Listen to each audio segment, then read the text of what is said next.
precisam da gravação, tá bom? Tá. Bom, então sejam todos bem-vindos. Para quem não sabe, essa aula, como outras que estão acontecendo durante o mês, faz parte de um projeto que nós criamos, que chama Festival de Férias, né? Eu e o Ali, quando entramos às férias, falamos assim, a gente precisa fazer alguma coisa para esse povo. Ficar um mês à toa sem fazer nada não dá. E aí nós criamos o Festival de Férias. O Festival de Férias para o povo estudar, né? Então saiu o Festival de Férias do Instituto OV, com apoio do Instituto Divino Amor.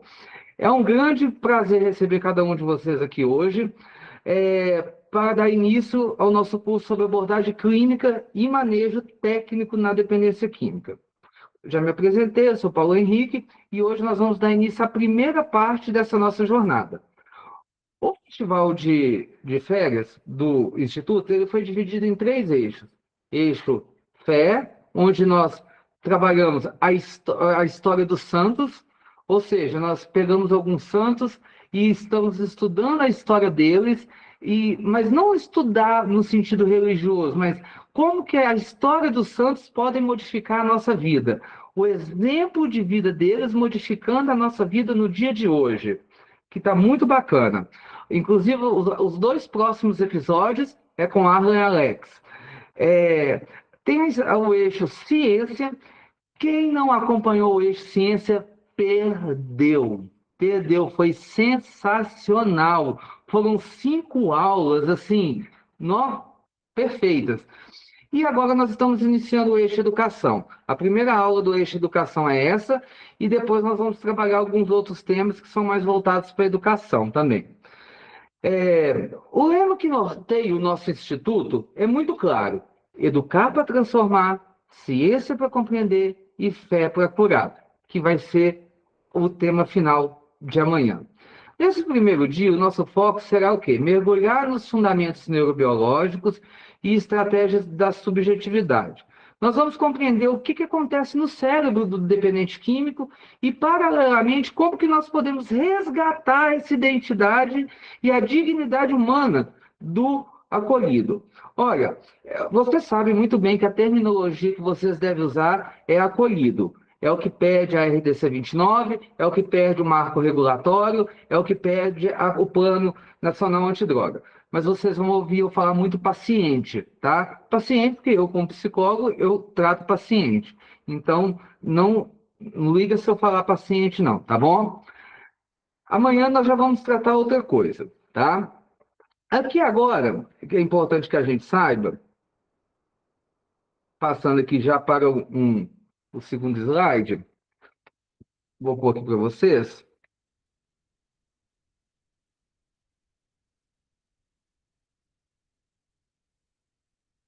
Nós vamos ver o seguinte. Nós vamos ver o seguinte. Para nós começarmos com o pé direito, nós precisamos desmistificar a dependência química, tá? Desmistificar a dependência química.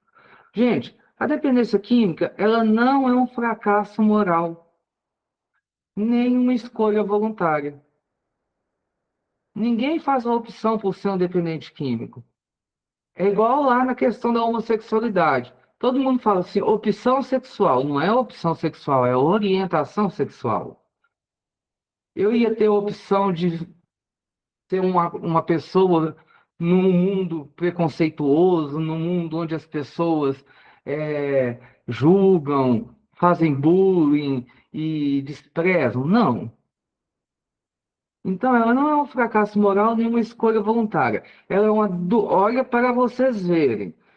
Eu acho que talvez vocês não tenham visto esse conceito. Ela é uma doença cerebral crônica. Qual que é a palavrinha de diferente, talvez, que você tenha visto aí? Ela é uma doença cerebral. Talvez você deva ter visto que a dependência química é uma doença crônica, progressiva, de fins fatais. Mas talvez você nunca tenha visto falar que ela é uma doença cerebral. E aí que está o diferencial. Ela é uma doença cerebral crônica amplamente reconhecida pela Organização Mundial de Saúde.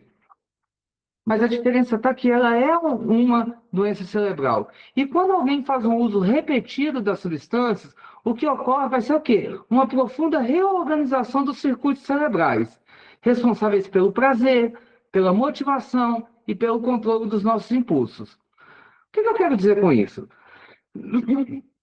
O nosso cérebro, ele termina o seu desenvolvimento aos 25 anos. Ele vai se desenvolvendo até 25 anos. Porém, ele tem as suas formas e os seus circuitos nervosos de produzir neurotransmissores como dopamina, noradrenalina, adrenalina. Ele tem as suas formas de produzir isso de um estado antes de usar droga. Antes de usar droga, ele produzia de um jeito. Só que quando ele começa, o indivíduo ele entra na adicção, todo esse modelo de produção muda. Por quê? Porque a substância ela exige que aumente o número de neurotransmissores. Aumenta o número de neurotransmissor dopamina, aumenta o número de neurotransmissor noradrenalina, aumenta o número de neurotransmissor endorfina. E aí, só que não aumenta só um dia, não aumenta só 2 dias. Quando a pessoa ela entra no uso, ela fica anos, ela fica meses. Então, todo o circuito cerebral da pessoa vai mudar durante um bom tempo. Então, o cérebro da pessoa era formatado de um jeito antes da droga, e depois da droga era formatado de outro jeito. Então, o que que aconteceu? Aconteceu um processo que a gente chama de neuroplasticidade. Antigamente tinha um mito que se falava que, já ouviram falar que quem fumava maconha, os neurônios morriam, e que não nascia mais, e que ficava lesado, essas coisas? Gente, isso é mentira, tá? Isso já caiu por terra há muito tempo, tá? Hoje já tem estudos que os neurônios morrem, nascem, crescem, reproduz, tá? Não existe essa história de neurônio morrer e não nascer mais, não, tá? Hoje, o cérebro ele tem uma capacidade enorme de plasticidade. Ou seja, e aí tem aquela velha frase que eu gosto muito, não sobre... E sabe por que que o cérebro ele se adapta? Por quê? Por questão de sobrevivência. Porque não sobrevive os mais fortes, sobrevive quem se adapta melhor. Sobrevive quem se adapta melhor. Então, quando eu estou lá fora da droga, o meu circuito neurológica de um jeito, e quando eu entrei nas drogas, ele modificou e ficou de outro jeito. Por quê? Porque ele tinha que sobreviver. Então, quando eu largo a droga, eu vou ter uma certa dificuldade. Por que que eu vou ter uma certa dificuldade? Porque o meu sistema neurológico, ele funciona como um sistema de um adicto. Ele ainda produz muita dopamina, ele ainda produz muita coisa ainda de um adicto. Então, ele está organizado como um circuito cerebral que quer muito prazer, que quer muita motivação e que é muito impulsivo. Só que no momento ele não tem a droga para estimular aquilo. Daí, por isso que a pessoa vai ter muita fissura, vai ter muita abstinência. Sabe o que mais? Cerca de 10% das pessoas que se expõem às drogas desenvolvem dependência. Porque a gente não pode falar que todo mundo que faz o uso fica dependente, mas cerca de 10 pessoas que se expõem às drogas desenvolvem dependência. No caso da nicotina, esse valor é assustador. Droga, 10% fica dependente, nicotina chega a 50, 60%. Essa perspectiva de entender a dependência como uma doença e não como falta de caráter é o que fundamenta as abordagens clínicas verdadeiramente terapêuticas e acolhedoras.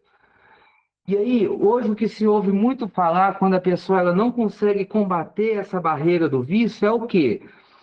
você não tem força de vontade. Você não para porque você não quer. Porque você tem tudo, olha. Você tem uma família boa.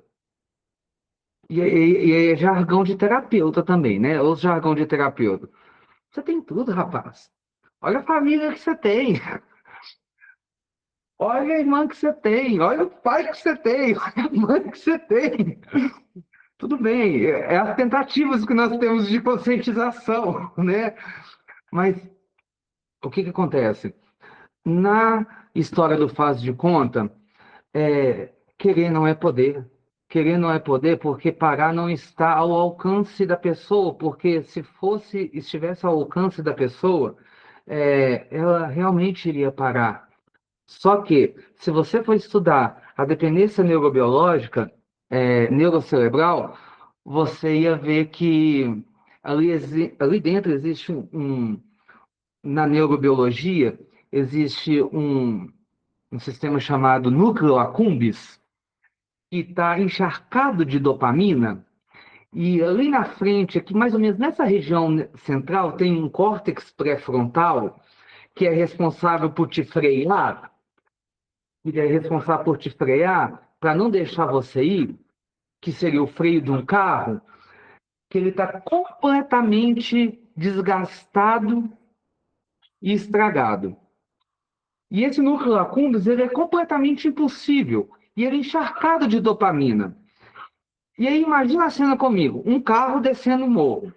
O núcleo accumbens é o acelerador. O núcleo accumbens é o acelerador. O córtex pré-frontal é o freio. Agora imagina um carro descendo o morro com o freio estragado e o acelerador entalado. O que que dá nisso, né? Daí realmente precisa de uma intervenção rápida, precisa de uma internação, precisa de uma contenção medicamentosa, precisa de todo um processo até que venha os mecânicos, né? Aí o mecânico é o terapeuta, o mecânico, a oficina é a clínica, o mecânico vai vir um psicólogo, vai vir um psiquiatra, até que dê uma reformada nesse freio aí, dê uma reformada nesse acelerador, para troca o óleo aí, tira essa dopamina, para que essa pessoa volte a agir com consciência e faça com que o cérebro faça todo um processo de neuroplasticidade novamente. Ou seja, ele volte a funcionar como deveria funcionar. Tá bom? Gente, tô sendo claro? Tá? Que eu empolgo, tá? Eu vou empolgando e vocês me pagam quando vocês tiverem alguma dúvida. Não podemos deixar de falar do sistema de recompensa dopaminérgico.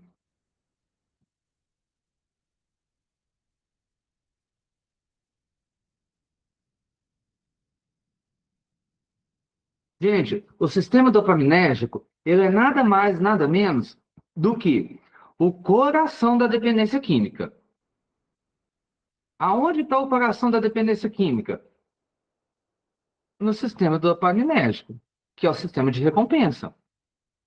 O coração da dependência química bate no sistema de recompensa do nosso cérebro. O que é o sistema de recompensa do nosso cérebro? O sistema de recompensa do nosso cérebro, ele é aquele local, aquela localização ali do cérebro que nos fala, através de cada experiência que nós temos, se aquilo que nós acabamos de vivenciar, se foi bom ou se foi ruim. Se vale a pena ver de novo, na sessão da tarde, ou se não vale a pena ver de novo. Por exemplo, uma vez eu comi beterraba. Eu odiei beterraba. Muito imediatamente, as minhas células, os meus, as minhas terminações nervosas que eu tenho na língua, na boca, no estômago, etc e tal, já mandaram uma mensagem aqui para o cérebro, e papapá, bababá, e aquilo já mandou uma mensagem para o meu sistema de recompensa que falou, isso aqui é ruim. Lógico, as minhas células de memória do cérebro falaram o quê? Falaram exatamente o seguinte: beterraba é ruim. E ficou guardado. Ficou guardado. Beterraba é ruim. Logo, toda vez que eu vejo uma beterraba, eu ponho no prato? Não, porque ficou guardado. E aí o que acontece? Na situação das coisas que são negativas, na situação das coisas que são negativas, os neurotransmissores, os neurônios se juntam, fazem sinapse e liberam neurotransmissores negativos, neurotransmissores que não são muito bons, emitindo sensações ruins. Bom, um dia eu comprei um Doritos e na hora que eu pus o Doritos na boca e mastiguei, as células sensoriais da minha boca já mandaram uma mensagem para o meu estômago que foi aqui, que pum, eu quero mais, gostei. Nossa, e aquilo ficou gravado. E na mesma hora, os meus neurônios fizeram sinapse, fizeram sinapse, produziram neurotransmissores de dopamina, fizeram sinapse, produziram neurotransmissores de noradrenalina e de todos os hormônios que me causam prazer. E falou para o meu sistema de recompensa: isso é bom, quero mais. Então, toda vez que eu vejo um Doritos, me vem uma memória boa. Me vem uma memória boa. Me vem uma memória de que é bom. É bom.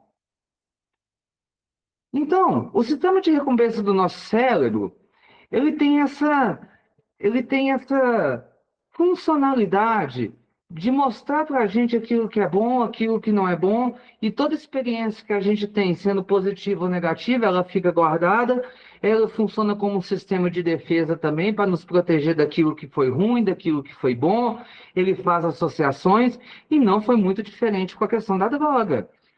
Só que na questão da droga, ela foi um pouco mais além, sabe por quê? Porque quando nós fizemos a utilização da droga, na primeira vez, ela não, ela se viu como uma sensação positiva, só que depois também ela associou a sensação positiva da droga como um abastecimento de vazio. E aí, se eu embarcar lá na psicanálise, ela preencheu a dor, ela preencheu a angústia, ela preencheu aquilo que estava faltando dentro de mim. E o sistema de recompensa reconheceu isso e fez com que eu fosse usando cada vez mais. Por quê? Porque ao usar o efeito, ele acabou, cada vez que eu ia usando, o efeito ia acabando cada vez mais rápido, causando aquela sensação de angústia, que a gente chama de craving, tá? Vocês não vão me ver falando fissura aqui, tá, gente? O termo técnico de fissura é craving, tá? Toda vez que me dava um craving, logo o meu sistema de recompensa pediu o quê? Aquilo que preenchia. Ó, usei, craving, usava, craving, usava, craving, usava. E por aí por diante. Entrando num ciclo que não tem fim. Entrando num ciclo que não tem fim. Então, todas as substâncias de abuso, seja o álcool, a cocaína, opioides, nicotina, maconha, elas compartilham de um mecanismo comum. Elas provocam o quê? Um aumento abrupto e suprafisiológico da dopamina no núcleo accumbens.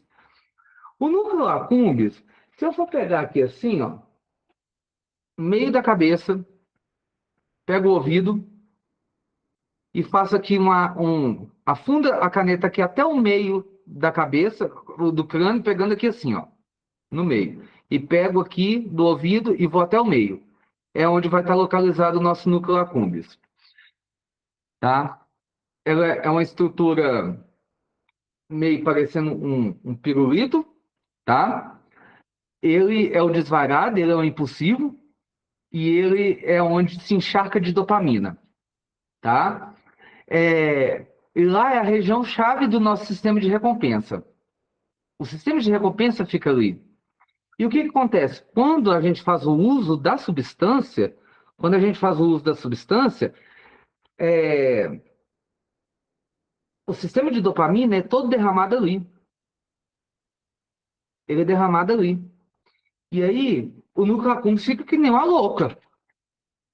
Ele fica trêpado. Imagina um alcoólatra que você conhece, daqueles que gostam, que bebe muito. É o núcleo accumbens, bêbado de dopamina. E aí ele sai distribuindo para tudo quanto é lado. E é aquela coisa, o núcleo accumbens, no nosso cérebro, é responsável pelos impulsos. Ele é impulsivo. Ele é impulsivo. O córtex é a parte racional, é a que freia. É a que freia. E aí, Paulo, por que que acontece o craving, então? Quando que acontece o craving? O craving vai acontecer exatamente quando o núcleo accumbens não tem dopamina. Por quê? Porque o núcleo accumbens sem dopamina, ele entra em abstinência. Ele entra em abstinência. E aí ele fica inquieto e ele fica mandando mensagens nervosas para todas as partes do cérebro, mandando estímulos nervosos para o corpo, para que esse corpo vá atrás da substância para abastecer ele de dopamina. Ou seja, o craving acontece quando o núcleo accumbens não possui dopamina perto dele. Então, o craving é nada mais, nada menos do que o núcleo accumbens querendo dopamina. Na verdade, não é nem a pessoa, se a gente for olhar, não é nem a pessoa querendo usar droga. É o sistema cerebral, é uma peça do sistema cerebral querendo dopamina. Ou seja, é a gente trabalhando para o cérebro. Se a gente olhar por fora, é a pessoa querendo usar droga. Mas, no fundo, é a pessoa inconscientemente buscando droga para abastecer uma peça do sistema cerebral dela que está querendo dopamina. Porque até então estava encharcada. De repente, abaixou a dopamina, ela quer dopamina. E ela está mandando estímulo para o corpo todo, e aí dá aquela sensação, inquietação, raiva, nervo, tudo mais. Aí sabe, olha para você ver que safada que é essa núcleo accumbens. Ordinária, vagabunda ela. Olha para você ver. Aí sabe o que ela faz? Ela é tão ordinária que aí ela produz um neurotransmissor que se chama cortisol. E sabe o que é o cortisol? Cortisol é o hormônio do estresse. É o hormônio do estresse. E o cortisol sendo hormônio do estresse, por que que você acha que quando a pessoa está usando e está em abstinência, ela fica nervosa, estressada, e ela fica inquieta, e ela fica agitada? Porque está sendo liberada uma grande quantidade de cortisol. Porque a vagabunda lá está liberando cortisol para te impulsionar e lá e pegar a bendita da droga para produzir dopamina. Olha para você ver. Ela é inteligente. E essa parte daqui, ó, que deveria estar funcionando, está lá estragada. É o carro descendo o morro, com o acelerador entalado até lá no talo e o freio que não funciona, né? Funciona mais ou menos desse jeito. Agora, nas condições naturais, a dopamina ela é liberada de forma controlada, em condições naturais. Dopamina liberada, controladamente, em resposta a estímulos vitais, como, por exemplo, alimentação. Que comida gostosa, liberou dopamina. Vou repetir. Sexo, interação social. E esse ciclo ele é interrompido pela sensação da saciedade. Por exemplo, comi bem. Olha, tô satisfeito. A dopamina para de ser produzida. Fiz sexo. Aí cada um tem seu nível também, né? Aí cada um já vai para o seu nível. Interação social. Porém, as drogas psicoativas, elas vêm e fazem o quê? Sequestram esse sistema.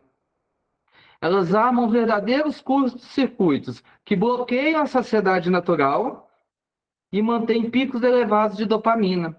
Ou seja, dentro do uso de droga não tem um sistema de saciedade. Ou seja, para comer, você tem uma hora que você empazina, né? Para ter um vínculo social, tem uma hora que você cansa de estar com a pessoa, não tem? no uso da droga psicoativa, não. O que que ela faz? Ela arranca isso, ela arranca o que nós chamamos de limite e não tem limite. Vai que vai que vai. Enquanto mais dopamina tiver, melhor. E aí, acontece que existe aqui o que a gente chama de via mesolímbica. O que que é a via mesolímbica? É, é a via que conecta a área tegmental ventral ao núcleo accumbens e chega ao córtex pré-frontal. Ou seja, é a área que vai conectar daqui até aqui. E ela constitui um circuito neural central da dicção. É ela que constitui o circuito neural central da dicção. É ali que a doença se instala. Ou seja, a doença da dicção, ela se instala daqui até aqui, ó. Se a gente puder passar um traço, é daqui até aqui, ó. A dicção, ela está aqui, ó. É um traço. Daqui até aqui. É aqui que está a dicção, tá? Por quê? Porque é daqui que vem as mensagens do núcleo accumbens até o córtex pré-frontal. E é o que nós chamamos de via mesolímbica. E aí existe também o que a gente chama de condicionamento associativo. O que é o condicionamento associativo? E é o que a gente chama de craving também, que vai ser a fissura. É muito importante vocês entenderem que não basta mas não basta o uso da droga. O cérebro aprende. Gente, é a maior mentira esse negócio que eles falam que o cérebro da gente é uma máquina que é inteligente. Mentira, o cérebro da gente é burro pra caramba, tá? É burro. Ele tem um grauzinho de inteligência. Ele tem um grauzinho de inteligência. Mas o cérebro da gente, ele é alfabetizado. Ele é alfabetizado. E aí é muito interessante vocês, terapeutas, vocês que trabalham dentro de clínica e tudo mais, entenderem que uma das principais funções que vocês têm é alfabetizar o cérebro dos acolhidos que vocês têm aí. Mais do que dar reunião, mais do que fazer cumprir normas, vocês precisam alfabetizar o cérebro dos acolhidos. Por quê? Porque durante muitos anos, muito tempo, o cérebro deles foram alfabetizados de tal maneira que foram criadas vias neurais que hoje o cérebro deles estão num circuito completamente diferente do que tinha que ser. E talvez é por isso que eles agem do jeito que agem. Talvez é por isso que fazem as coisas que fazem, e é por isso que são do jeito que são. Então, hoje, qual que é a missão de vocês? Virar professor de pré-primário, exatamente. É ensinar o A, o B, o C, o D, tudo de novo, sabe? Então, é alfabetizar, alfabetizar comportamento, normas, enfim, todo o jeito de ser e de viver na sociedade de novo. Essa é a função de vocês. Por quê? Porque foram muitos anos sendo alfabetizados de uma forma errada. Então, vocês precisam ensinar a eles novos modos de viver para fazer a neuroplasticidade das novas vias neurais. Porque, Paulo, mas isso é difícil demais. Ô, gente, é a profissão que vocês escolheram, né? Infelizmente. Eu falava para os meus coordenadores lá na clínica que eu tinha. Eu tive uma clínica, eu fiquei à frente dela 10 anos. Depois eu falei assim, não quero ficar mais à frente de clínica, não, cansei. Aí eu saí, deixei lá, aluguei. Eu falava com eles, olha, gente, infelizmente é o que vocês escolheram. Se não quiser fazer isso, vai fazer curso de manicure, vai fazer unha, porque é assim mesmo. E é isso que precisa ser feito. Lá lembra disso, lembra? Lembra disso. E é assim que acontece. É um trabalho complexo. E aí, gente, presta atenção na coisa. Ó. Quando existe, com a repetição do uso, com a repetição do uso da droga, os neurônios dopaminérgicos, eles passam a responder não apenas à substância em si, mas aos estímulos ambientais e emocionais. Ou seja, eles vão associando uma coisa à outra. O que eu estou querendo dizer? Ah, o, quer ver? Eu estou aqui no meu consultório. Eu estou aqui no meu consultório. E eu tô acostumado a umas cachimbadas aqui. Com o tempo, o meu cérebro vai assimilar e liberar dopamina não só pela droga, mas também pelo lugar. Então, toda vez que eu entrar aqui, o meu cérebro já vai disparar dopamina, porque vai associar o lugar também ao meu uso. Deu para entender? Ou seja, quando eu associo lugares, pessoas, quando eu vejo uma pessoa que usava comigo, quando eu passo por um lugar, quando eu sinto um cheiro, é o condicionamento associativo, é quando eu associo pessoas, lugares, hábitos, falas, música, sabe? É, quer ver um exemplo? Isso não, e acredito que isso não acontece só com droga. Quer ver um exemplo muito claro? É muito comum dependente químico sofrer por causa de mulher que está na rua. A mulher está na rua, ele está aí, e ele está lá naquela sofrência, ela está me traindo, o que que ela está fazendo agora, e que não sei o quê. Aí ele fica o dia inteiro ouvindo aquela sofrência, Leonardo, Marília Mendonça, e só aquelas músicas de corno, né? Aí no final da noite, a primeira coisa que ele chega para você e fala, eu quero ir embora, eu quero ir embora, eu quero ir embora. Mas lógico que quer ir embora. Ele já tem uma autoestima baixíssima. Ele já não confia no taco dele. Ele já está com medo da mulher trair ele. Ficou escutando Marília Mendonça o dia inteiro. O que está passando na cabeça dele? Que a mulher dele está na cama com outro. Ué, o que você espera? Ou seja, vai associando uma coisa à outra, né? É a mesma coisa, o dependente. Ó, ele está acostumado a ouvir as músicas lá da quebrada dele. Músicas que ele escutava com os manos. Tá lá. Ele tá em tratamento? Tá. Mas ao mesmo tempo, a quebrada dele tá aí dentro da clínica. Ele saiu da quebrada, mas a quebrada não saiu dele. E aí, ao mesmo tempo, enquanto. E aí, presta atenção. E aí, pensa-se que tá tudo bem, né?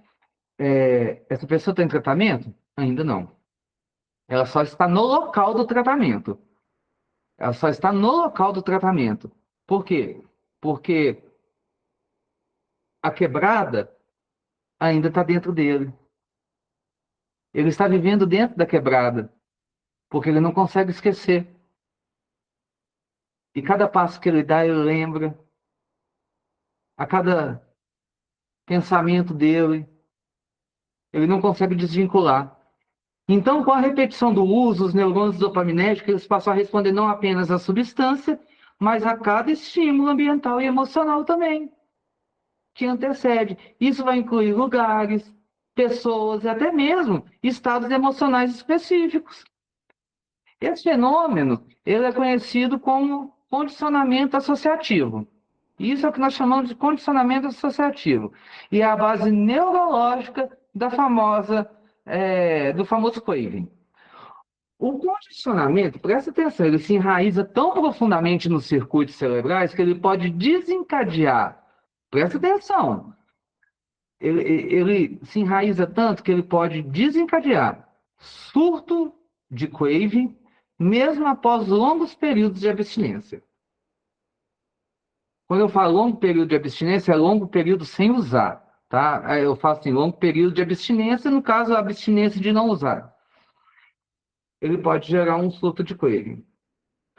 O aprendizado associativo, a conexão droga-prazer-droga, ela torna-se um padrão automático, que ela vai operando abaixo do limiar da consciência. É por isso que a recaída ela persiste, mesmo quando a pessoa deseja genuinamente parar. A pessoa realmente quer parar, mas o cérebro lembrou do prazer antes mesmo da pessoa racionalizar o uso. Ou seja, tem algo que vem antes de lembrar o uso. E a recaída é isso. Não esquece isso que eu falei, gente. Pelo amor de Deus, porque o segredo da recaída está aí. Talvez nunca ninguém tenha falado isso com vocês. O cérebro lembra do prazer antes da pessoa pensar no uso. Antes da pessoa pensar em usar, o cérebro lembra do prazer. Ou seja, não vem primeiro pensar em usar. Antes do pensar em usar, vem o lembrar do prazer. Não se esqueçam disso. Isso é fundamental nesse momento. É fundamental mesmo. Ou seja, se vem o pensamento do prazer, por que eu trabalho primeiro o uso? E já viram que para trabalhar a prevenção, a gente trabalha primeiro o uso? A gente não pensa primeiro no prazer? Ninguém recai primeiro porque pensou em usar, não. As pessoas recaem primeiro porque vem um prazer. Ela pensa primeiro no prazer, depois que ela pensa no uso. E muitas das vezes o prazer não está associado à droga, não. Muitas das vezes o prazer não está associado à droga e é só depois que vai vir associado a ela mesma, tá? Vamos lá. E aí vem a famosa tolerância, o sistema anti-recompensa. Bom, com o uso crônico da droga, ocorre um fenômeno muito comum, que é a tolerância. Os neurônios do sistema de recompensa tornam-se progressivamente insensíveis à ação farmacológica da droga. O dependente precisa de doses cada vez maiores apenas para sentir o que sentiu no começo. Deixa eu explicar isso para vocês. Sabe por que o corpo cria tolerância? Nessa parte, o cérebro é inteligente. Aí eu dou nota 10 para ele. O cérebro, ele tem um sistema, uma barreira para não se intoxicar. Porque se ele continuar produzindo o mesmo tanto de dopamina que ele estava produzindo, sabe o que acontece? Ele se intoxica. Ele se intoxica. Então, sabe o que ele faz? Ele começa. Os neurônios, eles começam a barrar e a tampar os receptores de dopamina. Ou seja, eles barram, eles tampam os receptores de dopamina. Ou seja, eles começam a dopamina vai sendo produzida, mas não vai entrar a mesma quantidade de dopamina nos receptores de dopamina. Por que ele faz isso? Para não se intoxicar. Porque senão ele se intoxica. Então, a sensação do prazer vai ser menor. Por que vai ser menor? Porque está entrando menos dopamina do que estava entrando. E tem menos prazer, o que eu vou querer então? Eu vou ter que aumentar a minha dose, eu vou ter a sensação de ter que aumentar a minha dose para sentir o mesmo prazer que eu estava sentindo antes. Isso é tolerância. E aí, leigamente, humanamente falando, né? O que acontece? Eu acho que a quantidade. Eu falo, droga, nossa, essa droga tá ruim, né? Fraquinha essa droga, né? Ih, essa aqui não é da boa, não. Nossa, já deu umas 4 pauladas nela e nada. Não, mas me dá mais um, né? Esse pó deu ruim. Nossa senhora, você falou que isso aqui era exportação. Isso é um comercialzinho barato. Ah, vai enganar outro. Ah, isso aqui é exportação? Não, não. Gente, é o sistema de tolerância. Os receptores dos neurônios fecharam um pouco das portas para não entrar tanta dopamina para não se intoxicar. Daí você precisa de uma quantidade maior, porque senão se intoxica o cérebro. Paralelamente, o chamado sistema anti-recompensa, que envolve o CRF e os neurotransmissores de estresse, ele torna-se hiperreativo. Qual que é o resultado? O resultado para o paciente é um duplo sofrimento. O prazer da droga ele torna-se cada vez mais fugaz e menos intenso. Enquanto a fase disfórica, o que é a fase disfórica? É a fase eufórica e a fase disfórica se aprofunda. O que acontece? Quando o paciente ele chega na fase da tolerância, você pode saber que ele já vai começar a entrar para uma fase da dependência mais crítica. Por quê? Porque quando ele conseguir, chegou na fase da tolerância, se ele conseguir usar a droga e chegar na euforia de novo, você pode ter certeza que a fase disfórica dele vai ser brutal. Vai ser brutal. E ele vai tentar usar a quantidade de droga na mesma intensidade da fase disfórica. Então ele vai querer usar muita coisa para ficar muito eufórico. Só que quando acabar, vai ficar muito disfórico. É onde vai aumentando cada vez mais o uso e o abuso. A pessoa, então, ela deixa de buscar a substância pelo prazer. Ela já não quer mais a substância pelo prazer.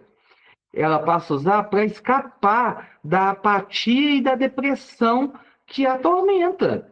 Chega uma hora que o dependente ele já não está mais usando porque a droga traz o prazer. Ele quer sair daquela depressão, ele já quer sair daquela angústia.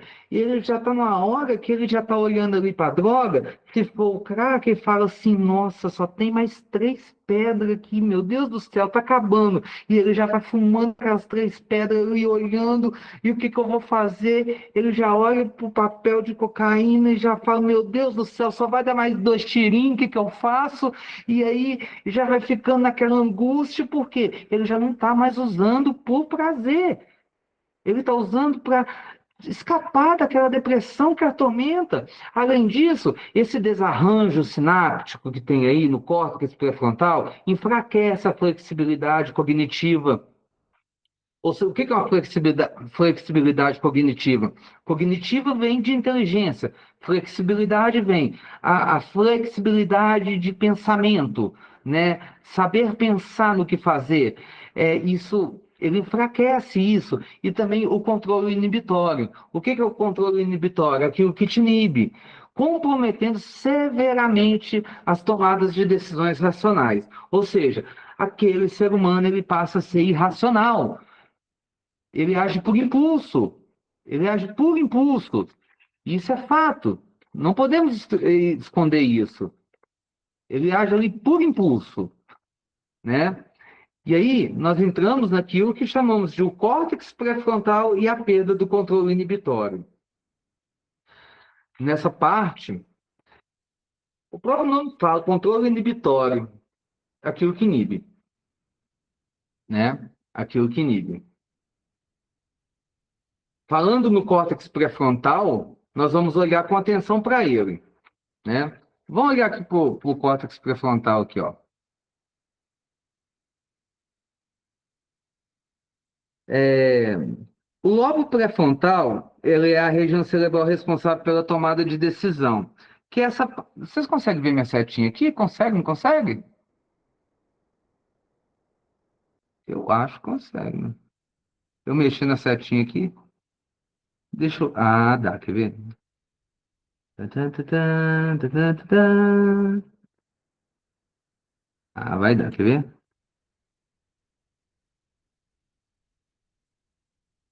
Tem que dar.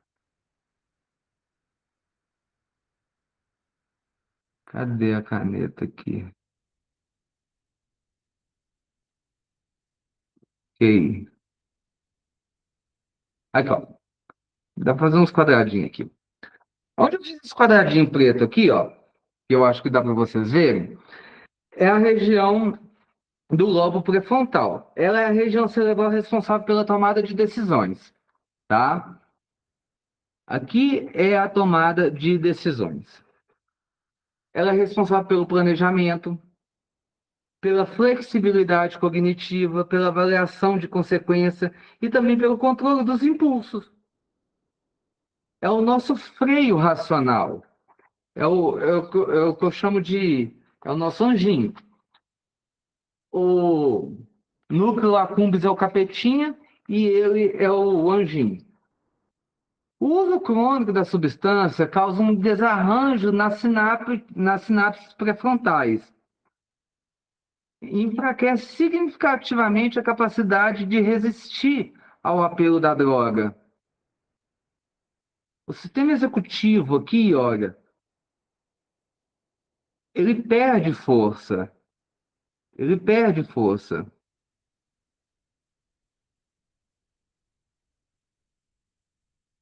Tá vendo que aqui, olha para vocês verem. Aqui em cima é uma situação, ou esses aqui de cima, é a situação quando não tem droga. As setinhas vão todo para cima, ou seja, ele tem execução para cima, funciona tudo bem. Agora, quando está sob o uso de droga, tudo para baixo.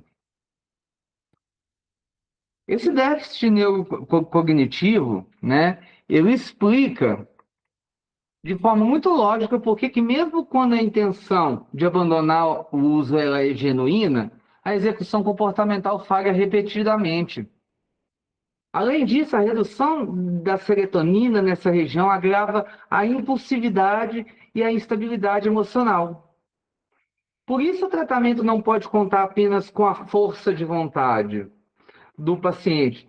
Ele deve incluir estratégias que compensem essa deficiência, como um suporte externo, uma estruturação ambiental e também um acompanhamento intensivo. E aí é onde eu falava no início da aula, gente, vocês lembram? Olha, não é só força de vontade. Olha o que eu acabei de falar. Esse déficit neurocognitivo explica de forma muito lógica por que mesmo quando a intenção de abandonar ela é verdadeira, a execução comportamental falha. Às vezes a intenção da pessoa ela é tão verdadeira, mas por que ela não consegue? Por quê? Porque a redução da serotonina nessa região agrava a impulsividade.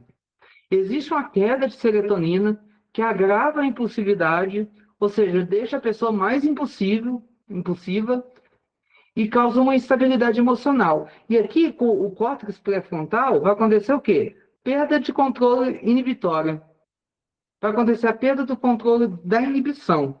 Ou seja, não vai ter nada que vai inibir, não vai ter nada que vai parar essa pessoa para fazer aquilo que precisa. E olha para você ver aqui no texto que fala: o lobo pré-frontal é a região cerebral responsável pela tomada de decisão. Tudo bem, quem toma a decisão é o lobo pré-frontal, mas o lobo pré-frontal não está funcionando. Quem que vai tomar a decisão? O núcleo accumbens, a doida desvairada lá que só quer saber de dopamina e está mandando, sei lá, buscar o que não presta. Pessoal, são 9:02, 5 minutinhos para um café? Podemos? Ir no banheiro, tomar um café, beber uma água, tá bom? Podem continuar na sala aí, não precisam sair, tá? Vai ser nessa mesma sala, eu também só vou e já volto, tá bom? Combinado? Daqui a pouco voltamos.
Povo de Deus, cadê vocês?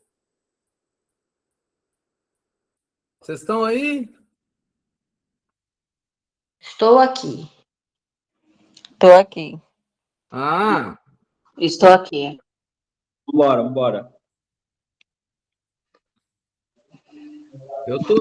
eu tô aqui uma meia hora falando.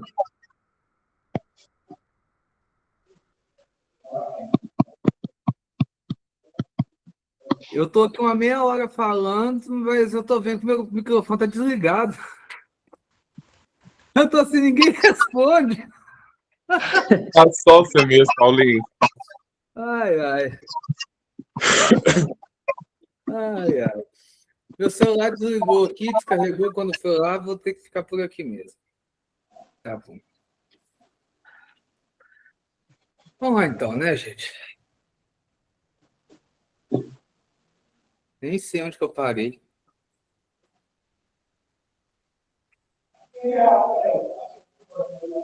Ainda bem que nós estamos dividindo essas aulas em duas, né, Ale? Porque...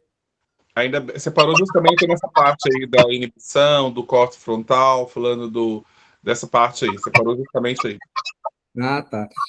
Bom, o que acontece? Pedir a todos vocês desligarem os microfones, por favor. Bom, gente, o que acontece?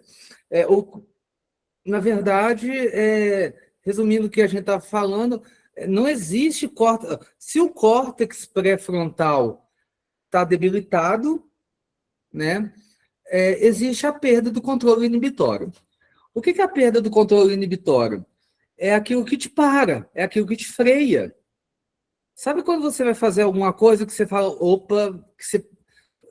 é o seu juízo. É aquilo que te faz parar. Peraí, será que eu vou? Será que dá certo? Será que eu vou mesmo? Sabe quando você quer chegar no menino, seja lá o que você quer chegar, que você fala assim, nó, será que eu vou? Aí que dá aquele frio na barriga, e que você pensa 10.000 vezes antes de fazer, isso se chama controle inibitório.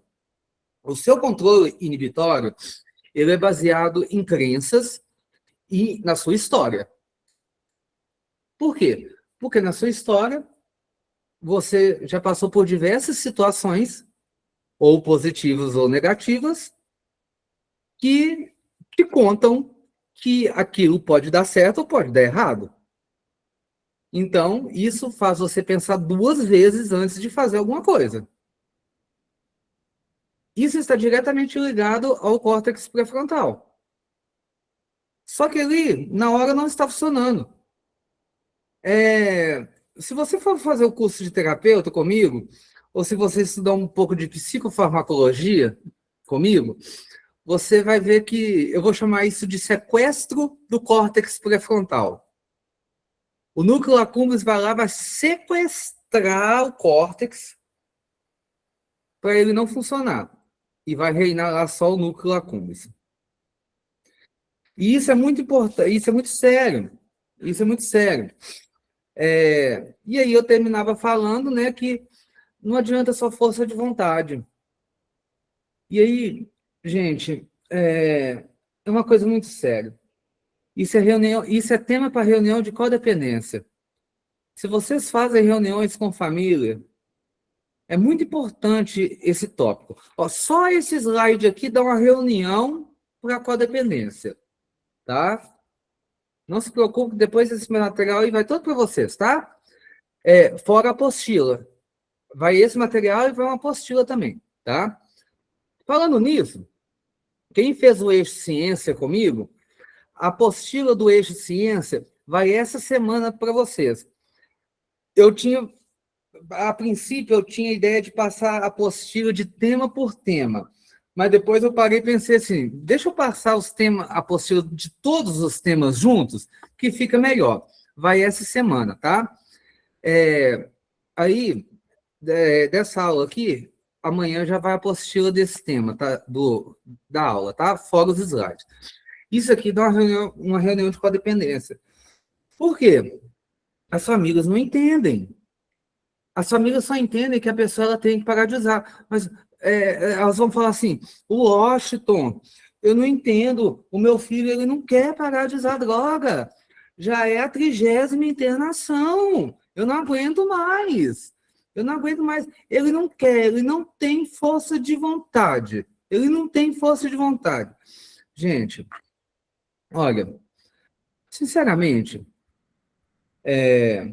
tem pessoas que são felizes usando droga, isso nós temos que admitir, tá?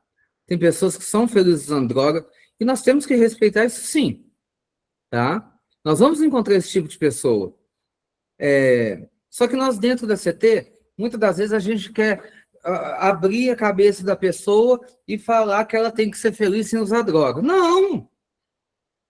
Se nós identificarmos dentro da CT que a pessoa ela é feliz usando droga, a gente não tem que convencer ela ao contrário, não, porque essa é a convicção dela.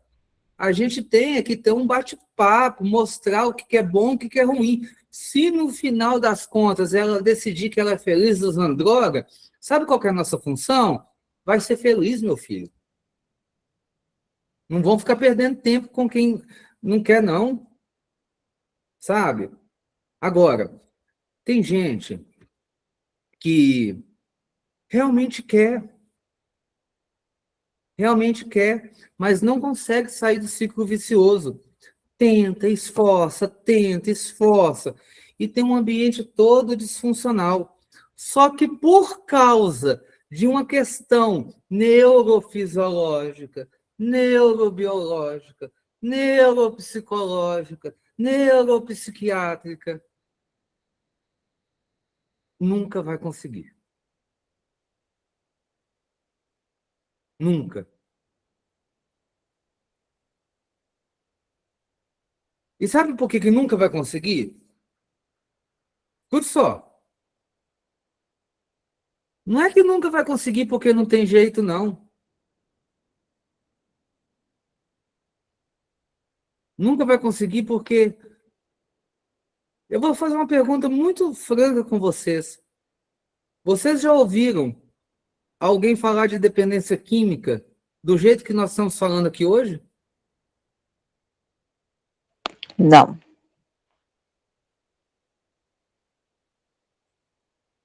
Por isso. Exatamente por isso, Marcelo. Porque olha-se tudo, menos isso. Marcelo, vai ser tratado tudo dentro da CT. O plano terapêutico vai abordar tudo.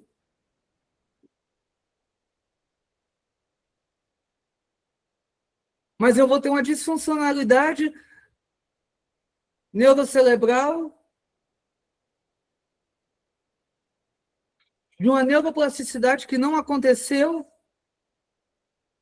de um córtex pré-frontal todo desabilitado, de um núcleo accumbens louco querendo dopamina, de um abaixo de serotonina, de uma pessoa impulsiva, que não tem o mínimo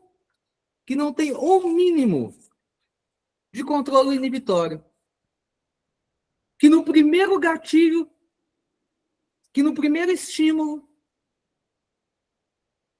vai ativar o sistema de recompensa. Resultado? Cartão fidelidade. A cada 10 internação ganha uma.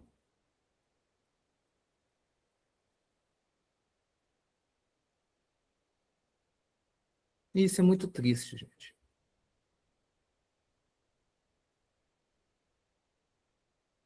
A Marcela já ouviu falando disso, o Arlen, não sei se a Sol, mas a Kelly já ouviu falando isso, o Washington está aí a primeira vez com a gente, mas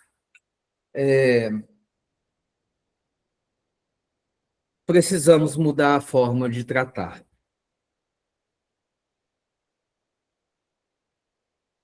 Hoje, tratamos os nossos dependentes da mesma forma como era o tratamento quando foi fundada a primeira comunidade terapêutica no Brasil.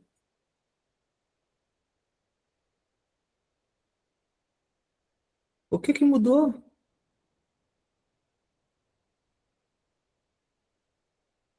O que que mudou em estrutura?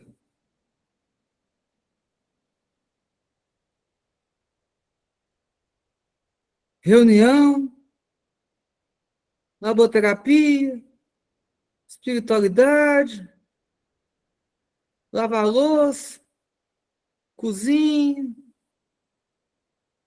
arrumar o quarto, as coisas.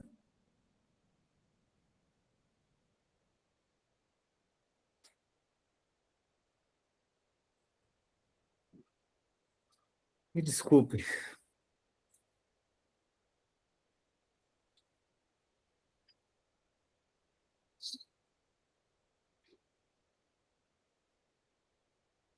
mas é triste.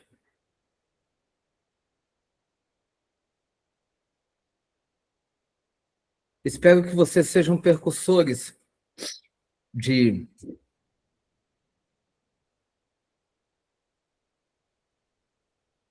uma nova era, percussores de uma nova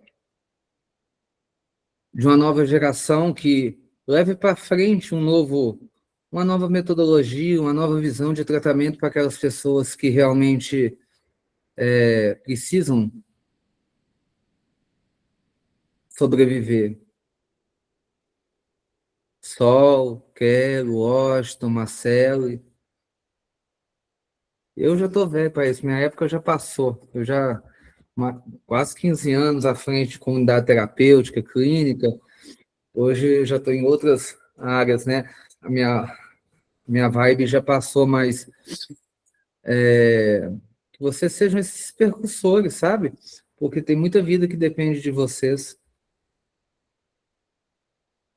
Muita vida.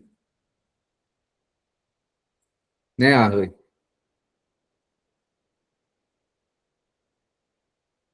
O Arley deu uma fugidinha.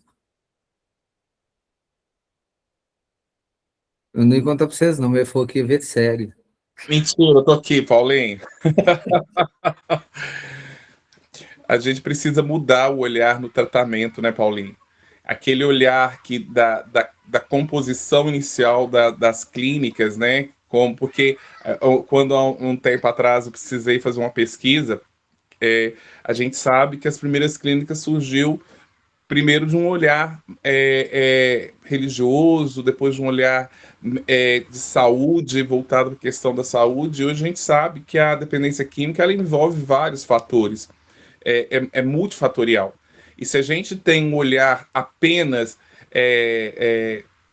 de uma visão ou de duas visões, a gente acaba perdendo o indivíduo como um todo.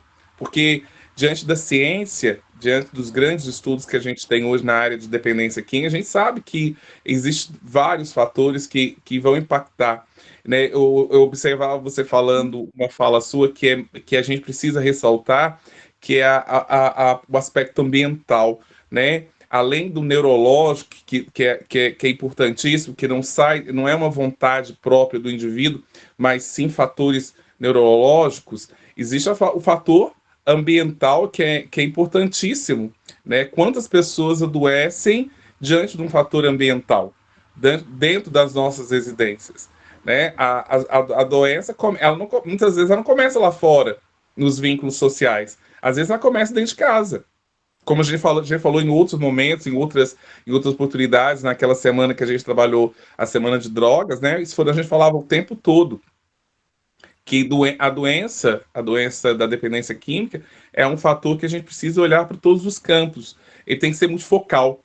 Eu acho que essa palavra ela é importante. A gente precisa, essa geração nova que está vindo agora para a formação, ela precisa ter esse olhar multifatorial. Multifatores, são multifatorial. E eu acho importante, eu acho bonito, e eu gostaria até mesmo de agradecer todos que estão aqui conosco nessa sala de hoje, porque a gente sabe que para dar um bom tratamento, a gente precisa ter conhecimento. E não é conhecimento qualquer, é um conhecimento científico, né? De práticas que realmente façam sentido, que façam mudanças. Nós já trabalhamos muitos anos com a prática do achismo. Eu acho que isso é bacana, eu acho que isso dá certo, eu acho que isso é uma prática que vai funcionar, sem perceber que o fundamento científico da ação. Né? Ah, eu achei uma prática, eu vi uma prática bacana, acho que vamos fazer isso, quem sabe vai dar certo. Não. Isto é levar a clínica, levar o tratamento ao fracasso. Eu acho. Né?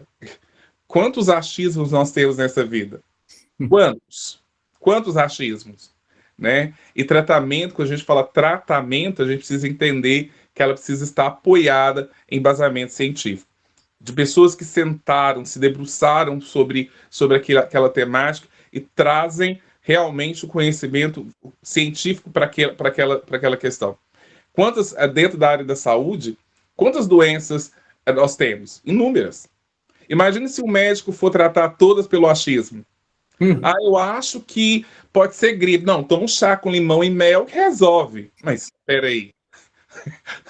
Toda gripe vai ser chá de limão e mel resolve? Não, a gente precisa, assim como a saúde existe, a saúde patológica, existe um estudo científico para tratar, dependência química precisa ser entendida como uma doença que precisa de embasamento científico para ir congratular os nossos alunos que estão aqui conosco, que têm buscado essa formação de fato científica para fazer a mudança. Tá? É importante a gente frisar isso. A gente só vai conseguir romper essa bolha a partir do conhecimento, a partir da transformação do aprendizado. Né? Se a gente for fazer tudo pelo achismo, isso é um barco que já está condenado ao naufrágio. Né? A gente precisa entender isso. Então é importante e parabenizo todos que estão aqui conosco. Isso aí. Você está falando do achismo, né? Ai, Jesus Cristo. Não, melhor nem falar, não. Vamos continuar. Continua, Paulinho. Vamos lá, então vamos passar para os fatores de vulnerabilidade. Já estou até nele. Já estou nos fatores de vulnerabilidade. Vamos lá, gente. Por que alguns se tornam dependentes e outros não? Tem muito disso. E aí é capaz de surgir muitas perguntas assim, né? Do tipo, porque lá em casa eu vou poder beber? Porque lá em casa tem meu tio que bebe, a minha mãe que bebe, mas eles bebem socialmente, eu não vou poder fazer isso, não. Porque será que eu posso pegar o ponto de fazer isso? Né? Bom, gente, diante de tudo isso, surge a pergunta. Por que alguns se tornam dependentes e outros não? Sabe? Qual que é o mistério que acontece em volta disso, né? Por que uns podem ou não, né? Eu conheço uma pessoa que usa crack só dia de sexta-feira. Acredita? Ela termina, ela sai do trabalho, passa na biqueira, compra 3 pedras de crack e fica nisso. Olha, eu até pra ela, ó. Eu estou quase escrevendo um livro para ela, mas é uma resposta complexa. Eu acho que ela vai ser minha tese de mestrado. Ai, ai. Mas é uma resposta complexa, gente. Olha, a dependência química, ela resulta da interação entre fatores biológicos, psicológicos e sociais, tá? A genética, ela vai explicar boa parte do risco, tá? Predispondo o indivíduo a uma maior sensibilidade aos efeitos da droga e a uma vulnerabilidade frente aos transtornos mentais, tá? Os fatores de riscos incluem a história familiar, a exposição precoce, lembrando que a adolescência é crítica para o desenvolvimento cerebral, tá? Então, se você começa a beber na adolescência, que é uma fase de maturação do cérebro, é onde o cérebro está uma fase mais crítica de desenvolvimento do cérebro, a chance de você se tornar um dependente é muito maior. E a vivência em ambientes estressantes ou violentos nessa fase também, você pode ter uma predisposição maior de desenvolver o alcoolismo ou outro tipo de compulsão. Assim também como transtornos comórbidos, como depressão, ansiedade, aumentam drasticamente a chance de uso como uma forma de automedicação. Ou seja, preste atenção, como uma forma de automedicação. Uso de droga, uso de álcool, uso de qualquer outra situação, de qualquer substância, são, na verdade, uma forma de automedicação para remediar uma situação que você viveu na sua adolescência, na sua infância.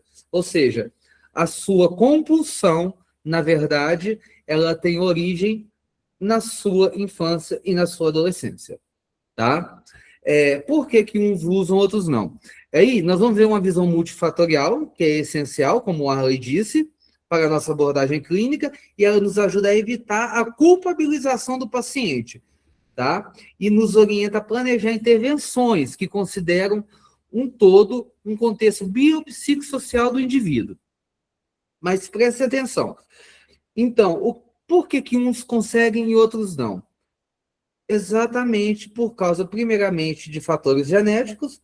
Talvez na família da pessoa não tenha nenhum fator genético de pessoas com algum tipo de compulsão. Talvez aquela pessoa não passou por fator de vulnerabilidade. Talvez aquela pessoa não passou por nenhum fator estressante ou nenhum tipo de ambiente violento. Ali talvez não tenha nenhum transtorno comórbido. E daí, então, a estrutura neurocerebral daquela pessoa, ela não tem nenhum tipo de, como que eu posso dizer, ela não tem nenhum tipo de, chance, não tem nenhum tipo de possibilidade de estar desenvolvendo uma compulsão. Então, ela pode beber ali, que ela não vai desenvolver nenhuma compulsão, ela não vai ter nenhum tipo de abstinência depois, porque ela não é uma pessoa vulnerável, devido a não ter nenhum tipo dessas situações que nós falamos aqui agora, tá? Então, os fatores de vulnerabilidade, eles são muito importantes ser observados. E vocês, terapeutas, vocês que trabalham com dependência química, é muito importante que vocês saibam quais que são os fatores de vulnerabilidade dos seus acolhidos, tá? Vocês sabem quais são os fatores de vulnerabilidade dos seus acolhidos? Porque eu já vi dentro de clínica acolhido entrar hoje, sair 9 meses depois e o terapeuta não saber nem qual que é o fator de vulnerabilidade do acolhido. Por que que é importante você saber? Porque você precisa trabalhar as ferramentas com ele para lidar com os fatores de vulnerabilidade, né? Como que você trabalha com um acolhido que mora no meio do morro da Rocinha, com uma biqueira na frente, uma do lado e um boteco embaixo? Qual que é a ferramenta de trabalho?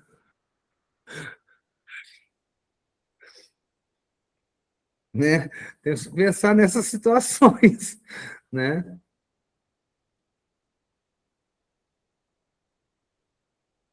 Até mesmo porque tem umas abordagens que são...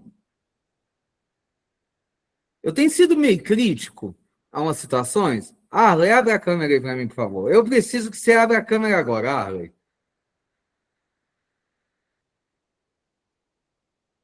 Volta, Arley. Preciso de você. Oi, Paulinho, pode falar. Eu preciso... Quais são os estudos de caso? O estudo de casa. Eu preciso que você abra a câmera. Eu tenho sido meio crítico com as coisas. Eu não sei se eu estou certo. Eu fiz um vídeo essa semana sobre um tipo de abordagem.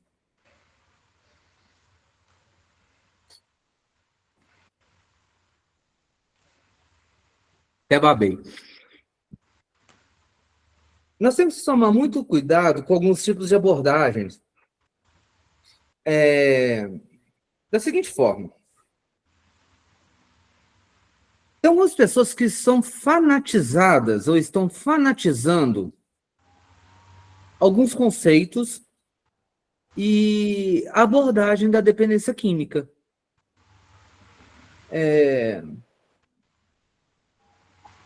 E eu fico muito preocupado com isso, sabe? Igual, por exemplo, eu dei assim, o exemplo. Quais são os fatores de vulnerabilidade do seu acolhido? Eu já ouvi muita gente falar assim, por exemplo, né? Igual eu mesmo já falei, pô, sua mulher é o seu problema, larga dela. Tudo bem, a mulher é fácil de largar, tudo mais, etc e tal, né? Mas algumas pessoas vivem e falam assim, sai da sua casa. Por onde? Vai para onde? Fazer o quê? Essa pessoa tem condições para isso? Sabe? É umas abordagens assim, papo reto.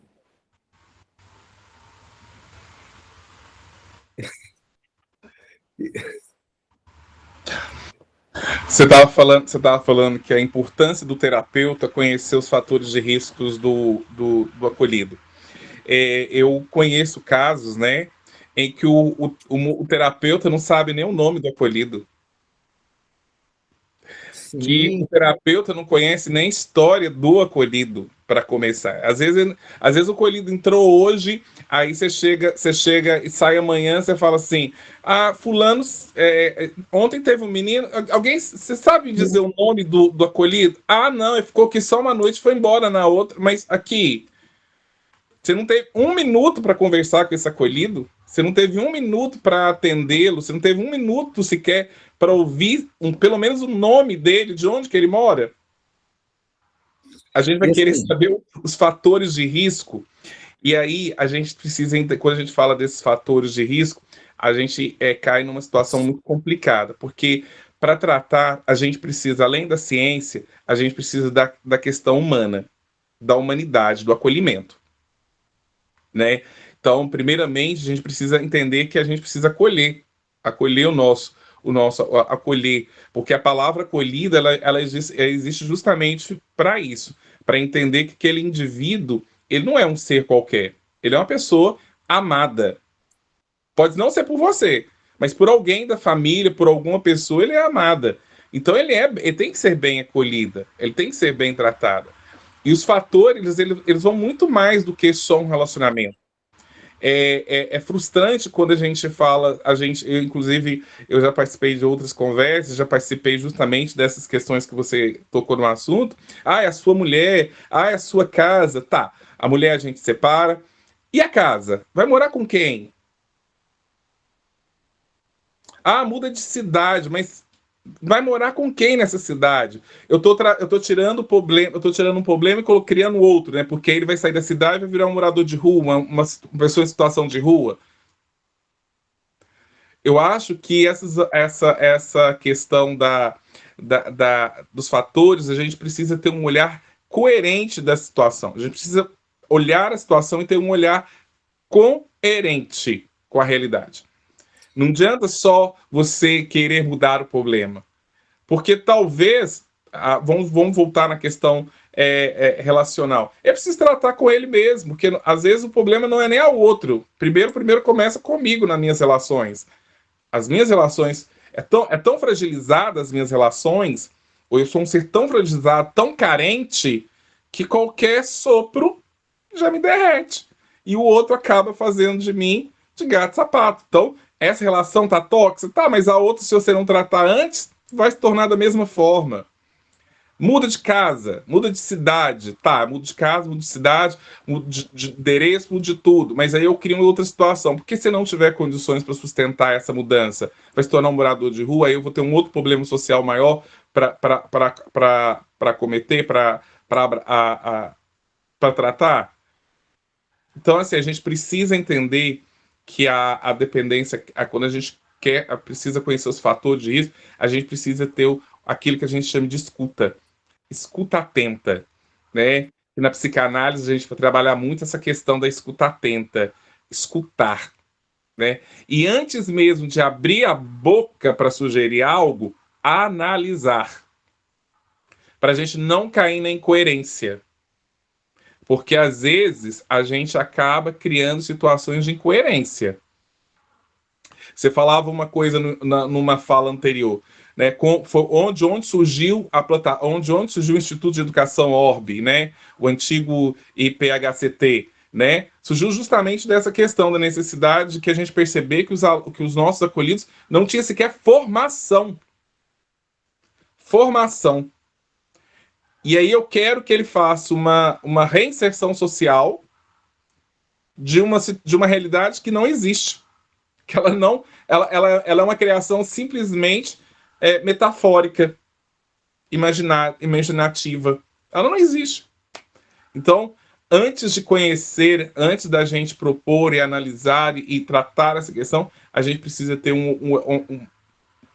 uma escuta atenta e uma análise muito mais coerente do que a nossa fala. A fala tem que ser a última, mas antes disso tudo a gente tem que fazer uma análise profunda sobre tudo, sobre o nosso indivíduo e perceber que ele é um ser integral. Ele é integral. Por isso que as nossas formações a gente abrange justamente esse tripé: fé, ciência e educação. Por quê? Ela é um olhar holístico, olhar o outro como inteiro.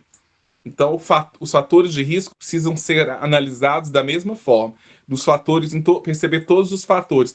E antes de qualquer análise, de qualquer resposta, a gente precisa ter uma coerência com a nossa fala e com a realidade do indivíduo, do acolhido, porque a gente sabe que hoje o que mais existe nesse mundo, né, na questão da dependência química, são ambientes tóxicos, famílias desestruturadas, situações que às vezes fogem da nossa realidade. Da nossa realidade. A gente fala simplesmente como algo teórico, e a gente precisa ter um olhar coerente, centrado, com o pé no chão, né? Eu acho interessante a sua fala anterior a isso tudo, quando você fala da questão de pessoas que são felizes usando drogas. Ótimo, tudo bem, a realidade dela é essa, ela gosta disso, ela vive disso, é isso que faz feliz, ótimo. Vou fazer o quê? Nada. No máximo que eu posso, dar um abraço, seja feliz e bola para frente. Então, observar os fatores de risco é ter uma visão global da realidade do indivíduo. Perceber que, e é uma fala que eu amava, eu amo até hoje, escuto, eu sempre vejo. Quando a gente escuta o acolhido, ele sempre chega com uma justificativa, e nem sempre é a raiz do problema, né? Aquilo ali é só a ponta do iceberg, né? Nem sempre o problema realmente a demanda realmente é o problema em si. Então, por isso que a gente precisa ter uma análise holística do indivíduo como inteiro, ouvir, ter um olhar atento, porque às vezes o indivíduo não fala com palavras, mas as atitudes nas relações interpessoais dele lá tá falando 10.000 vezes. Aquela relação do dia a dia ali, da comunidade ali, da clínica ali, tá falando 100.000 vezes. E você tá atento a outros fatores. Então a gente precisa ter essa questão de olhar o indivíduo pela integridade, pelo integral, né? E não superficial, só na ponta do iceberg. E você falando, o que já foi dito antes, o que você foi falando, já foi desenhando já, né? Exatamente o que nós vamos entrar agora, que é sobre a identidade, né, do acolhido. A identidade do acolhido, a identidade do adicto, que é sequestrada. Por quê? Quando nós recebemos um paciente, quando nós recebemos um acolhido dentro da CT, ele chega com a sua identidade despersonificada. E aí, o que a gente consegue perceber? A gente consegue perceber que tem profissionais que conseguem acabar com essa identidade, e tem profissionais que conseguem ajudar a construir essa identidade de novo. E nós vamos tentar transicionar da neurociência para a subjetividade, né? O que é a subjetividade? é o que vem de mim, é o que vem de dentro de mim, sabe? É subjetivo a mim, sabe? É importante nós entendermos, né, que a identidade da pessoa, ela se funde com a condição de dependente. E a pessoa, ela passa a se definir exclusivamente pelo vício. Ela esquece que existia uma pessoa fora do vício. Reparem para vocês verem. Ela não consegue falar de uma pessoa fora do vício, ela não consegue falar de uma pessoa antes do vício, ela não consegue falar de um eu criança, de um eu bebê, de um eu adolescente, de um eu sem droga. As primeiras semanas é só um eu usando, um eu adicto, um eu preso, é um eu cadeia, é um eu matando, é um eu sempre ligado à adicção. Se fundiu. E esse fenômeno, né, ele precisa ser observado porque o terapeuta ele precisa ter essa eficiência de observar isso e ajudar a reconstruir essa identidade. E um dos efeitos mais devastadores da dependência química vai muito mais além da neurobiologia. É a erosão progressiva da identidade e da subjetividade. É a erosão que acontece na identidade. Se antes eu falava que a visão que precisamos ter para realmente tratar a dependência química é ter uma visão neuropsicológica, neurobiológica, que a chave da recuperação está nessas áreas, agora eu digo que a pior coisa que pode acontecer para um dependente químico é quando ele cria uma erosão em sua identidade e quando ele cria uma erosão na sua subjetividade. Em contextos de reabilitação, nós observamos que os dependentes químicos eles tendem a resumir suas histórias de vida apenas ao uso de drogas e a trajetória de internações. E o que mais é triste, Paulinho, que a gente sabe, você vivenciou isso, a gente conhece históricos, que muitas das vezes esses espaços reforçam isso no indivíduo. Mas é exatamente isso. Eu estava vendo uma palestra esses dias, um tal de Papo Reto, que ele falava assim, e aí a pessoa falava, por quê? Vocês eram uns lixos, vocês vieram da podridão. E esse tipo de palavra reforça dentro de cada um aquilo que todo mundo já está cansado de saber. E, peraí, por mais que cada um saiba o que fazia, por mais que cada um saiba o que fez, não tinha lixo, não tinha podridão, tinha seres humanos que erravam. Tinha seres humanos que erravam. E aí eu ouvia termos como hipocrisia, nossa, era tanta merda que eu via ali, que eu falava, gente, para que isso? Para que isso? Para que rebaixar tanto para depois falar que ali haveria uma recuperação, que eles poderiam ser diferentes? Eu acho que existe tem terapeutas e outras pessoas que têm uma tendência a ficar exortando o negativo, e parece que é uma pregação da Universal,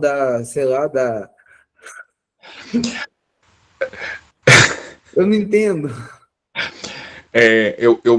Nessa fala sua me fez lembrar de uma fala da minha nutricionista. Nos planos, né, alimentares, a gente, quando tem retorno, a gente sempre fala, ela pergunta, a primeira fala, e aí, como foi sua semana? Você conseguiu cumprir o plano? Ah, não, foi uma merda. Nossa, eu não dei conta de fazer nada. E eu esbanjei tudo. E aí, eu me lembro de uma fala da minha nutricionista, que ela falava o seguinte, tá, foi tudo isso? Tá, vamos lá. Você fez um exemplo. Você mastigou, você observou a sua mastigação? Observei. Tomou água com maior frequência? Tô bem. Você comeu de forma desregulada todos os dias? Não, foi um ou outro. E aí ela falava assim, pois é, a gente, a gente tem o hábito de focar só no que é errado e generalizar o erro como se fosse um todo, sem esquecer de valorizar as nossas conquistas. Sim. E aí, muitas das vezes, é o que acontece em muitos ambientes, né, de tratamento. Observa-se o todo, como negativo e esquece de pontuar aquilo que é bom, aquilo que é positivo. E aí, aquela coisa que é uma fala que a gente escuta muito. Já que eu tô no inferno, então abraço o capeta, né? Então, ou seja, muitas das vezes a gente pensa assim, já que eu tô todo errado mesmo, já que eu tô, né? Tô Sim. acabado, então deixa eu continuar nessa vida minha mesmo, porque não tem solução, é isso mesmo, tá certo, sem ressaltar aquilo que é positivo, né? E muitas das vezes o que causa essa a não continuidade, e isso vai atrasar, né, até mesmo na manhã a gente vai falar, comentar sobre isso, é justamente o que faz com que muitas pessoas desistam do tratamento, além do coach, né, daquela questão do cerebral, mas essas falas que só reforçam aquilo que é negativo. Ah, já tá ruim mesmo, quem tá no inferno é basta capeta, já tá tudo errado mesmo, já deixa o resto, sem reforçar aquilo que é positivo, que de fato vai fazer diferença. Eu não sei se vocês são orientados a isso, mas, assim, pelo menos nós aqui no Instituto Orbe orientamos isso aos terapeutas. Nas últimas aulas do curso de terapeuta, nós orientamos os terapeutas a fazerem terapia constante. Tá? Por que que os terapeutas precisam fazer terapia?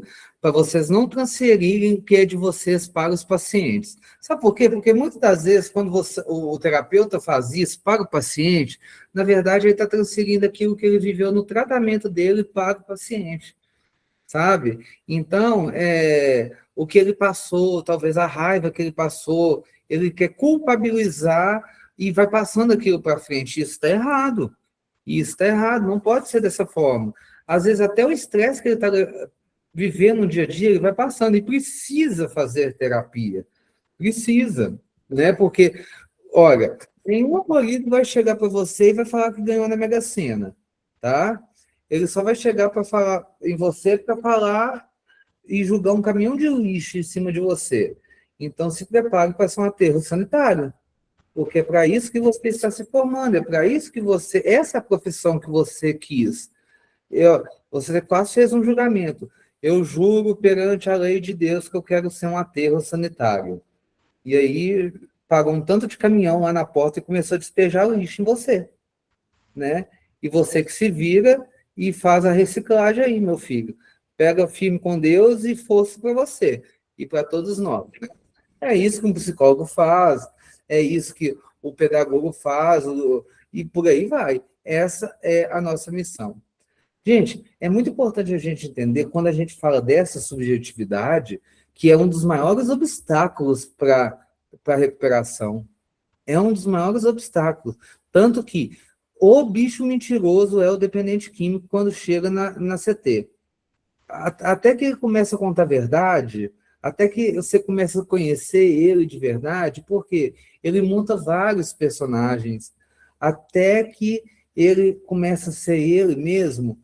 Então, é um obstáculo muito grande, pois sem a recuperação da identidade, não há motivação sustentável para a mudança. Não há recuperação sustentável para a mudança. Então, um dos grandes objetivos que vocês precisam ter é recuperar a subjetividade desse acolhido. Paulinho, só um adentro. Sem falar que, muitas das vezes, a mentira é uma ferramenta de sobrevivência. Ela é um mecanismo de defesa. Gente, mentira não é coisa ruim. Toda mentira é um mecanismo de defesa. Como assim, Paulo? A pessoa ela mente porque ela está se defendendo de alguma coisa. Quando ela conta conta algo sobre a vida dela que nunca aconteceu, às vezes ela está querendo se socializar e ela conta aquilo porque ela tem medo de ser excluída por um grupo, de se sentir insuficiente diante de um grupo e de ser rejeitada, de ser excluída. Às vezes ela mente porque ela fez uma coisa errada e não quer ser punida. Então, a mentira, ela é um mecanismo de defesa. Lógico, eu não estou justificando aqui que as pessoas devem mentir para se defender de algo, mas a mentira é um mecanismo de defesa natural do corpo, do organismo, da pessoa, né? E por aí vai. E, gente, quando esse resgate da subjetividade, ele é fundamental para a recuperação sustentável. Olha, resgatar, e o que significa isso? Resgatar a subjetividade. É ajudar o Washington, a Marcele, o Allen, a Kelly, a Sol, a se reconhecer como um ser humano plural. Como assim um ser humano plural? Um ser humano com história, um ser humano com valor, um ser humano com desejo, com potencialidades, que vão muito mais além do uso de substâncias. O tratamento que opera exclusivamente sobre o comportamento de uso, sem tocar na identidade do indivíduo, tende a produzir resultados insustentáveis a longo prazo, gente. Vocês têm que parar com esse trem de fazer tratamento só falando de 12 passos, prevenção à recaída, e FTI, FTE, FTH, GHI, HOJ.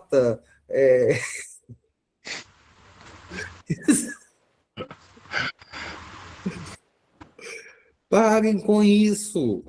Parem. Vocês querem que eu chore aqui? Para de falar de droga. Falem também, mas foca na história do indivíduo. Façam eles reconhecerem que eles têm uma história. Façam eles reconhecerem que um dia eles saíram de uma barriga ou... Você tirou a fala da minha boca. É importante porque nenhum dependente nasceu usando droga. Sim! Façam eles lembrarem que eles tiveram uma história, gente. Façam eles lembrarem da infância. Ah, mas eu não quero lembrar porque eu não tive pai. Não importa. Manda esse pai para o quinto dos infernos e lembra dessa história e faz ele ressignificar isso. Aqui, isso é tão sério, Paulinho. Eu vejo isso na educação, na escola. Por exemplo, Falando que eu vou pegar um cafezinho. muitas crianças não têm no registro o nome do pai. E aí, quando você pergunta para eles assim, e o pai? Eu não tenho. E eu sempre reforço que todo indivíduo ele tem um pai. Isso é fato. Não existe uma geração embrionária com uma só célula, só o óvulo. Então, ele tem uma célula masculina que é o do pai. Então, ele tem um pai. Pode não ter um pai que o reconheceu, mas tem um pai. E é importante ressignificar esses laços de familiares. Talvez não é o pai biológico, mas tem um pai que representa essa figura biológica, que representa essa pessoa. E isso é importante que eles tenham esse resgate da paternalidade da família, né, da questão. Eu sou assim porque eu não tenho pai. Mas que indivíduo nasce só do óvulo? Então ele tem um embrião que ele não é, talvez não seja o pai. És Maria, a Virgem. Mas tem pai. E é importante a gente frisar isso. Eu gosto muito de falar com os meus alunos. Não, eu não tenho pai. Eu falei, ah, tá. É um extraterrestre. É a única pessoa nessa Terra que não precisou de um embrião, mas de um óvulo, uma célula masculina. Nasceu só da mãe, não tem pai, não. Mas até nessa parte, é importante nós reconhecermos e trabalhar. Eu tenho que reconhecer a minha história, sem pai. E passar por ela, reconhecer e saber, eu não tive um pai. Não é pular a parte da história. É enfrentar. Se foi trauma, é fazer com que não seja mais um trauma e seja apenas uma frustração. É ressignificar. E tudo isso, olhando para a nossa história, dentro da comunidade, dentro da clínica, senhores terapeutas, senhores não sei o que lá que vocês são, e quem vai ver a aula depois, não sei. Para isso, nós temos algumas estratégias que são essenciais para o resgate da identidade. Primeira, a escuta clínica empática. Escuta. A escuta clínica empática. E além do sintoma, para compreender a pessoa. Segundo, a reconstrução da narrativa pessoal. Você vai auxiliar na reflexão sobre quem fui, quem sou e quem eu posso ser. Após escutar, você reconstrói a história com a pessoa. Terceiro, a identificação dos valores. Você vai ajudar essa pessoa a identificar os valores, reconectar o paciente com os propósitos que foram negligenciados durante o uso. Existia uma pessoa que sonhava. Existia uma pessoa que tinha sonhos. Mas o uso... Você vai fortalecer a autoestima. E você vai trabalhar na reconexão com os papéis sociais, integrar o indivíduo como filho. Ele deve ser filho de alguém. Se os pais já morreu, deve ter alguém aí que adotou ele, nem que seja espiritualmente. Reintegrar ele como um pai, se ele for pai de alguém. Reintegrar ele como um profissional na sociedade. Ah, mas ele não é nada disso. Reintegra ele como cidadão, então. Reintegra ele como um cidadão, que já está de bom tamanho. Acima de tudo, né, Paulinho? Acima de tudo. Reintegra ele como um cidadão que já está ótimo. Porque alguma coisa tem que ser. Não é possível. Né? E aí nós vemos que a dignidade humana como princípio orientador do tratamento. Não pode faltar. Humanização, né, Paulo? Exatamente. A humanização do tratamento não é apenas uma exigência ética. É um componente clínico essencial, pois a desumanização agrava o isolamento e a recaída. O tratamento da dependência química deve ser pautado no respeito à dignidade humana, princípio constitucional e ético fundamental.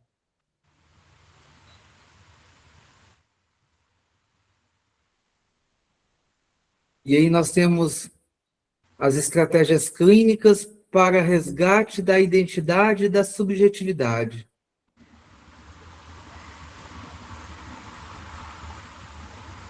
Anamnese biográfica aprofundada,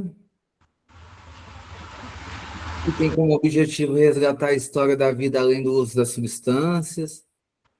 A entrevista motivacional, que tem como objetivo fortalecer a motivação intrínseca para a mudança. a terapia narrativa, que é reconstruir a identidade como história em andamento, as atividades expressivas, que é facilitar o acesso à emoção e conteúdos simbólicos, a psicoterapia de grupo, reconhecer-se como sujeito entre iguais, a reestruturação de rotinas, que é criar novos rituais que substituam o de uso, envolvimento familiar, que é restaurar vínculos e papéis sociais, e o planejamento do projeto de vida, que é conectar a recuperação a metas pessoais e significativas. Por fim, integrando a neurociência, a subjetividade na prática. Pessoal, a abordagem clínica contemporânea na dependência química, ela exige, portanto, a integração de duas dimensões. Nós precisamos ter a compreensão neurobiológica do sequestro cerebral pelas substâncias, como eu tinha dito. E, ao mesmo tempo, promover o resgate humanístico da subjetividade e da dignidade do paciente. Nós precisamos entender, então, a dependência química nesses dois fatores. Resgatar uma subjetividade, olhar para o lado humanístico, de resgatar essa subjetividade, e na parte neurobiológica, a questão desse sequestro, né, cerebral das substâncias. Não basta medicar ou conter, é preciso compreender os circuitos que aprisionam e, simultaneamente, abrir caminhos para que o sujeito se reconheça novamente. As ciências nos mostram o mecanismo. Já a empatia clínica e a fé na dignidade humana nos dão as ferramentas para agir. Como já diz o nosso lema, educar para transformar, ciência para compreender e fé para curar.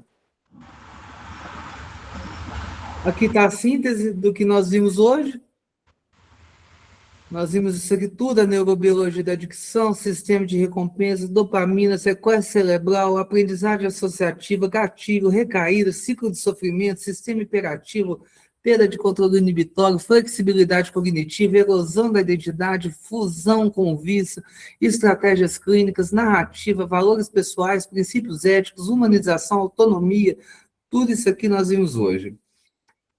E amanhã, o nosso foco é o manejo clínico prático, atuação institucional, manejo clínico e episódios agudos de fissura e atuação em crises nas comunidades terapêuticas.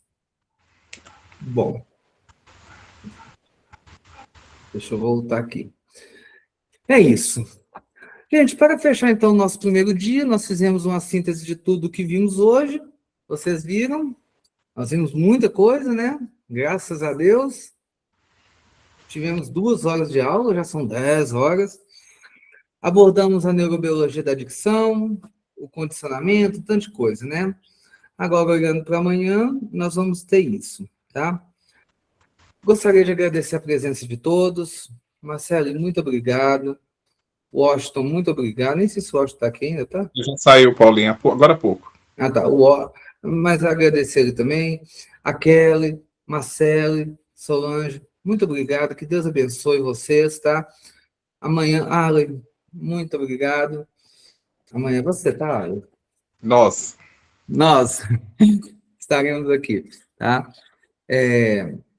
Estaremos aqui. E, Arlen, mas você tem 2 apresentações. Paulinha, a gente conversa nos bastidores.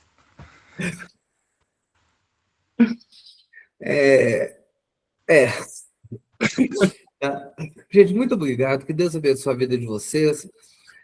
Amanhã estaremos aqui às 8 horas novamente com o segundo dia, tá? Espero que tenham gostado, espero que tenham tirado um bom proveito e qualquer coisa estamos à disposição, tá bom? Muito obrigado, boa noite, Deus abençoe, tá? Um beijão.